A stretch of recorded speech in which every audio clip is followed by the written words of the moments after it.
ලෝකයේ බොහෝ මිනිසුන් ජීවත් වෙන්නේ තම හීනය වෙනුවෙන්. එම හීනය කවදා හරි ඉෂ්ට කරගන්නවා කියන බලාපොරොත්තුවෙන් තමයි හැමෝම ජීවත් වෙන්නේ. හීනයක් නැති ජීවිතය හරියට පරිප්පු නැති හෝටලේ වගේ. ඔය මොන දෙයට යන්නත් මුදල් එපෙයි. ගොඩාක් අයගේ හීන හිත තුලම හිර වෙලා ගියේ ඔන්න ඔය හේතුවෙන්. ඉතින් අද අපේ කතාවේ කතානායිකාව වෙන්නේ සුසිලා. සුසිලා කියන්නේ දුෂ්කර ගම්මානයක දුප්පත් රූමත් ගැහැණු ළමෙක්. ඉතින් ඇය අවුරුදු 20 දී තම විවාහය ගමේ තරුණයෙක් එක්ක වෙනවා. එයා හොඳ ගොවියෙක්. කාලය ටික ටික ගෙවිගෙන යද්දී සුසිලා අම්මා කෙනෙක් වෙනවා. ඉතින් තමන්ගේ දරුවන් උස්මහත් කරන්න ඇය ගොඩාක් වෙහෙස වෙනවා.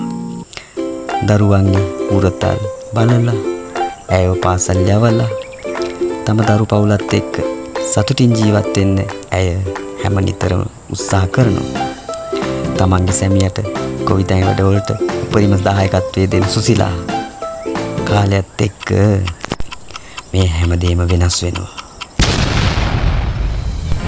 කාලය ගත වෙනවත් එක්කම නියඟයක් ඇවිත් සුසිලාගේ සැමියා වගා කළ සියල්ලම විනාශ වී යනවා. තම එකම ජීවන රටා වූ ගොවිතැන නැතිකොට කුමක් කරන්නට දෙයයි සිතා සැමියා නිතරම කල්පනා කර කර දුක්වනවා. ආර්ථික අපහසුතා, ණය මුදල්, ඉදිරි අනාගතයේ තිබ්බ සැලසුම් මේ සියල්ල ආර්ථික හේතු කොටගෙන සියල්ල හීනයක්ම වී අවසන් වනවා.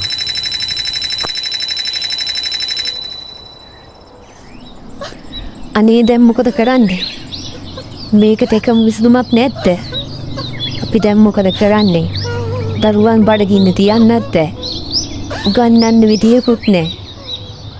සැමියටත් දැන් කිසිම ආර්ථිකයක් නැහැ. මං කියලා මොනා කරන්නද? මෙහෙම ඉද්දී ඇයට මතක් වෙන්නේ විදේශගත වෙනවා හැර වෙන විකල්පයක් නැති බවයි. ඇය ගෘහ සේවිකාවක් ලෙස කටයුතු කරන්නට ඩුබායි රාජ්‍යයට යන්න තීරණය කරනවා. ඇය ඊට අදාළ සියලුම ලිපි ලේඛන සකසා තම ගමන යාමට සූදානම් වෙනවා. අනේ අම්මේ අපි උදාලා යන්න එපා. ඇය සිනාමුසු මූණින් මම ගිහින් එන්නම් යයි පැවසුවත් ඇය හැඬු කඳුලින් යනවා හැර වෙන කිසිදු විකල්පයක් ඇයට තිබුණේ නැත.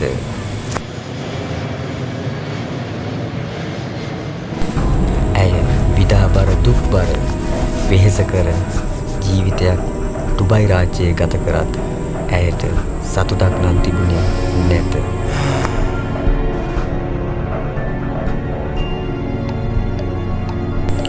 කාලය ගෙවුණා. වසරක් ගෙවි අවසන් වී ඇය නොදැනුවත්මම ඇයගේ දියණියගේ උපන්දිනය එන්නම ලං වුණා.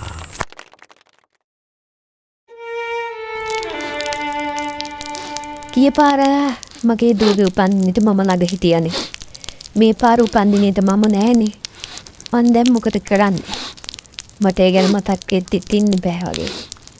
දරුවට තෑග්ගක් කරන් දෙන්නවත් කෙනෙක් නෑනේ. මන්ට කියලා අරන් දෙන්න විදියකුත් නෑනේ. මං දැන් මොකද කරන්නේ? යාළුවෙකුව කතා කරලා බලන්න ඕන. කාටදීත් කතා කරන්නේ. කවුරුත් ෆෝන් එකක් ආන්සර් කරන්නේ නෑනේ අප්පා. කාටවත් උමනාවක් නෑනේ මගේ දරුවට තෑග්ගක් ගිහින් දෙන්න. දැන් මම මොකද කරන්නේ? කවුරුත් වැඩක් නෑ මට. හැමෝම එකයි. ඔක්කොම එකයි. ඇය මේ හිතලා කල්පනා කර කර ඉද්දී ඇයට හිතුණා සෝෂල් මීඩියා හරි දෙයක් කරගන්න පුළුවන් වෙයි කියලා. ඇය ඉක්මනින්ම ෆෝන් එක අරගෙන ගියේ Facebook වලට. බැලුවා කවුද ඉන්නේ කියලා උදව්වට. ඇයට KNS අපිව මුණ ගැහුණා. ඇය ඉක්මනින්ම අපට දුරකථන ඇමතුමක් අරගෙන අපේ නියෝජිතයෙකු සම්බන්ධ කරගත්තා. අපේ නියෝජිතයින් ඉස්සෙල්ලම කරේ සුසිලාගේ හිත හදන එක. එයාගේ හිත හදලා පස්සේ තමයි අපේ ප්‍රොසෙස් ටික කියලා දුන්නේ. එයා ඒ ටික බලලා ඒකට එකඟ වුණා. ඊට පස්සේ එයා ඔන්න ඔය තෑගි ටික එයාගේ දුවට ගිහින් දෙන්න කියලා අපට කිව්වා.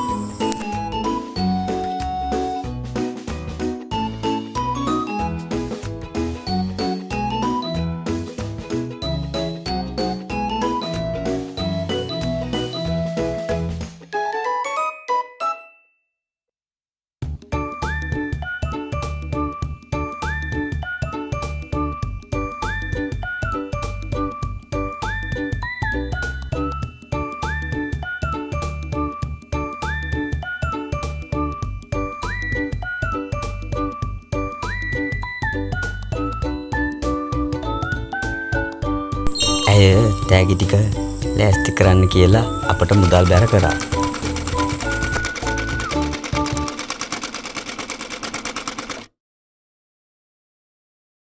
So nice.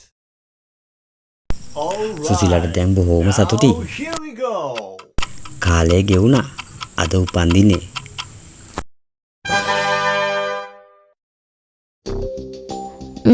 මොකද දන්නේ කට්ටිය ගියාද දන්නෙත් නෑ කෝල් එකක්වත් තරම් බලන්න ඕන මොකද කියලා.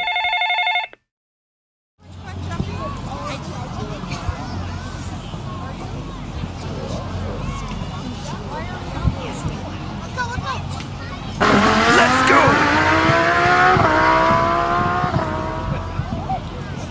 Han, ගෙදර කවුද? ගෙදර කවුද?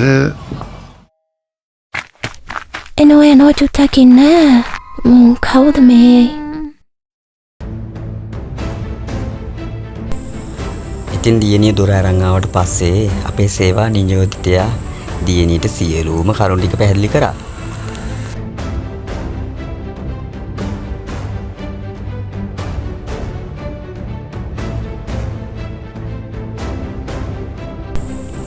අපි සුසිලට පොරොන්දුනා වගේම එයාට තෑගි ටික දෙන ෆොටෝ ටිකක් වීඩියෝ ටිකක් හරි ගස්සලා දෙන බවට පොරොන්දුනා වගේම අපි ඒක යවුවා. මේ ඉන්නේ එයා. සේරම තෑගි ටික දීලා අපි සුසිලගේ දරුවගෙත් හිනාව බලලා සතුටු වුණා.